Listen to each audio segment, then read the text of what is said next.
Hey guys, so it's Saturday. It's a beautiful day. It's about 70 degrees. You can't beat this weather. We're in this transitional state. It's supposed to rain tomorrow in the evening, so the clouds will roll in tonight. It'll rain tomorrow. But I'm up here on my 7th Sola. Let's walk over there, take a look. And I just wanted to talk a little bit about gear ratio again, because this topic comes up all the time when I talk about single speeds and about riding single speeds on mountain trails. And that's what I want to point out. So this is an Endless kick-ass cog. They make some great cogs, and that's a 23.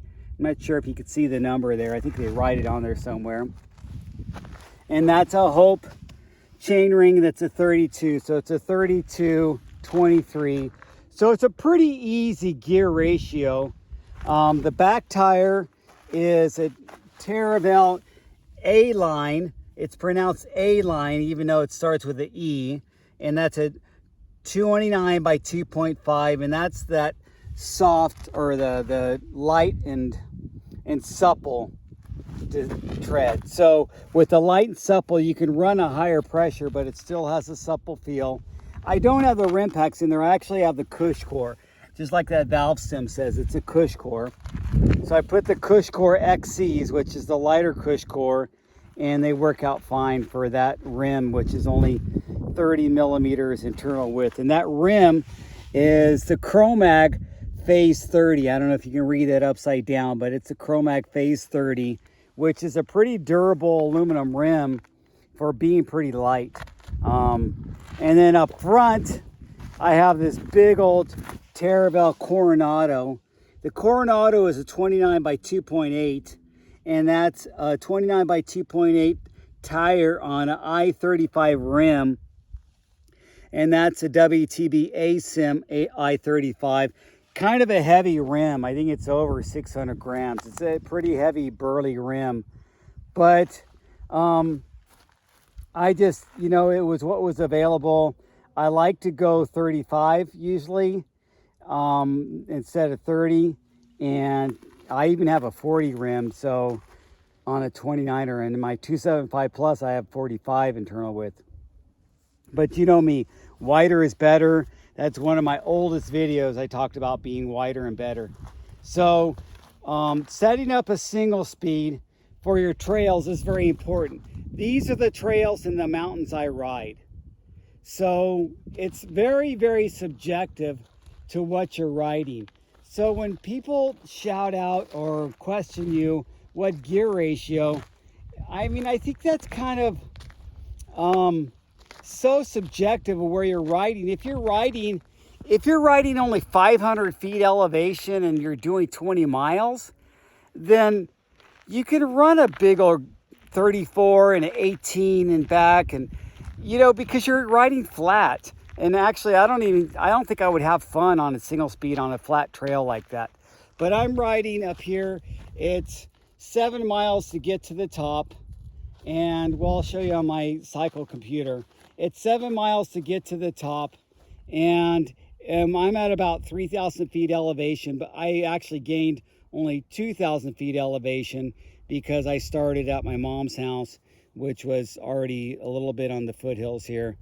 So that's how quickly I'm gaining elevation. So it's a grind, but being a grind like that and gaining that much elevation in a short trail also means I'm going to have a lot of fun on the way down. And so I have to choose. Do I want to make a gear that I could pedal a little bit faster on the descents, or do I want a gear that's going to guarantee me to be able to climb the steep stuff? Because I have some steep sections, technical sections.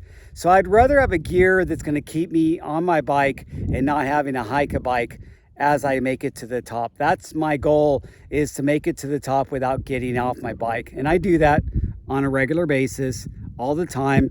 If you look at my Strava, I ride 4 or 5 times a day, 4 or 5 days a week.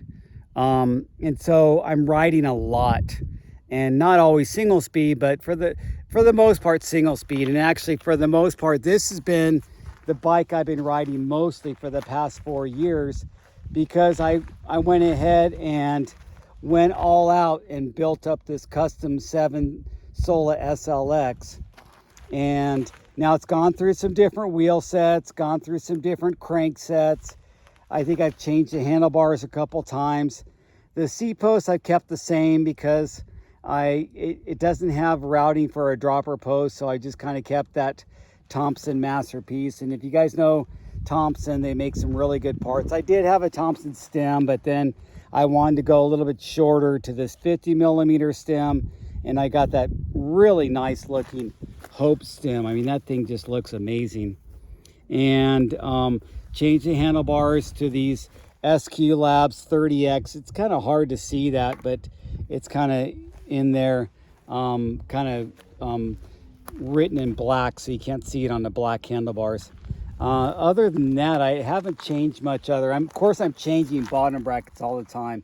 And this is my advice to you guys with single speeds. Get a Shimano crank. It just, you know what? I like this cool Hope crank. That Hope Evo crank is really nice looking. It's all machined aluminum and really stiff. But 30 millimeter axles on single speeds means you're going to have bottom brackets that are, unless you get a T47, but I didn't go that big. I just got a regular 6873 bottom bracket, English threaded bottom bracket. So if you're going to go a regular bottom bracket, you really should go with the Shimano, just because they have the 24 millimeter axles and you can run better bottom brackets with bigger ball bearings, and it's just gonna be less maintenance. I literally replace my bottom bracket about every 5 or 6 months, and there's no way to get around it. I've got high-end bottom brackets. I've got $200 bottom brackets before. I actually got a ceramic hybrid bottom bracket. That was a waste of money. I don't think that made a difference. So I always get the Hope bottom brackets, which are a little bit over $100, like 110, 120 bucks. And they're expensive to keep changing that bottom bracket. Plus it's the hassle factor. So that's my advice. Get a Shimano crank arm or crank set and just use, whatever 24 millimeter axle bottom brackets that are out there. A Shimano, or you can go high end and get a Chris King or Enduro or Wheels Manufacturing or King Creek has the new Hellbender. You can get one of those that are really nice. Enduro just came out with a new one. White Industry, I've used theirs.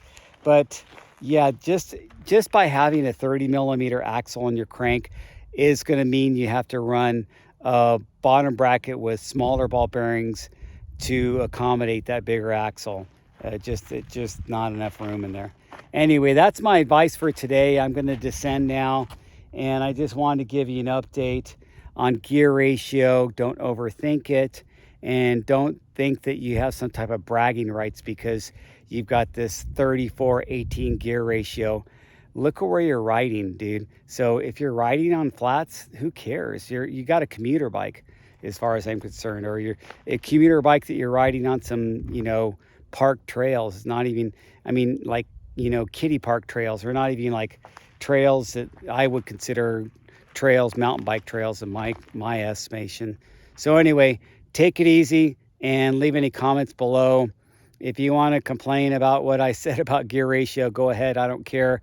But I'm a guy that rides all the time. So, take it with a grain of salt. Talk to you later.